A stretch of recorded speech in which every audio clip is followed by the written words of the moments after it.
লজ্জাজনক নয়, বরং সারা দেশবাসীর জন্য লজ্জাজনক।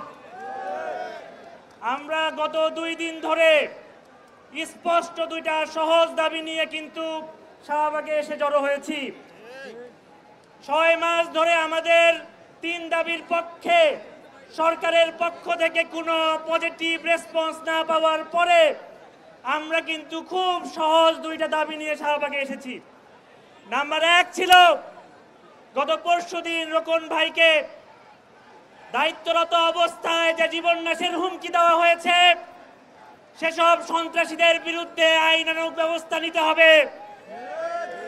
কিন্তু এর থেকে লজ্জার আর কি হতে পারে? সরকার এখন পর্যন্ত তাদের আইনের আওতায় আনতে পারেনি, বরং আমরা জানতে পেরেছি উল্টা তার নামে মামলা গ্রহণ করা হয়েছে। আমরা আপনাদের কাছেই প্রশ্ন করতে চাই, এদেশে আর কি লজ্জাজনক ঘটনা হতে পারে? একজন মেধাবী তার দায়িত্ব পালন করতে পারছে না, তাদেরকে সরিয়ে সিন্ডিকেট দুর্বল ডিপ্লোমারা সেখানে অবস্থান গ্রহণ করতে চাচ্ছে। এছাড়াও আমরা চেয়েছিলাম আমাদের সংশ্লিষ্ট 3টে মন্ত্রণালয় থেকে উপদেষ্টা বৃন্দ যেন আমাদের সাথে বসে আমাদের যে 3 দাবি রয়েছে সেটার বাস্তবায়নের রূপরেখা প্রদান করবেন। কিন্তু হতাশার কথা, আমাদেরকে সচিবালয়ে ইনভাইট করেও আমাদেরকে ফিরে আসতে হয়েছে। উল্টা কাল থেকে আমাদেরকে জানানো হচ্ছে একটি কমিটি গঠন করা হবে। সারা দেশের বিভিন্ন প্রশাসনিক কর্মকর্তারা ফোন দিচ্ছেন, বলছেন একটি কমিটি গঠন করা হবে, অথচ আমি তাদেরকে প্রশ্ন রেখে দিতে চাই যে অন্যায়ভাবে আমার ভাইকে হুমকি দেওয়া হয়েছে, তার বিরুদ্ধে, সেই সন্ত্রাসীদের বিরুদ্ধে আপনারা একটা মামলা গ্রহণ করতে পারেন না। আপনারা কিসের সমাধান দিবেন? আপনারা কিভাবে সরকার চালাবেন?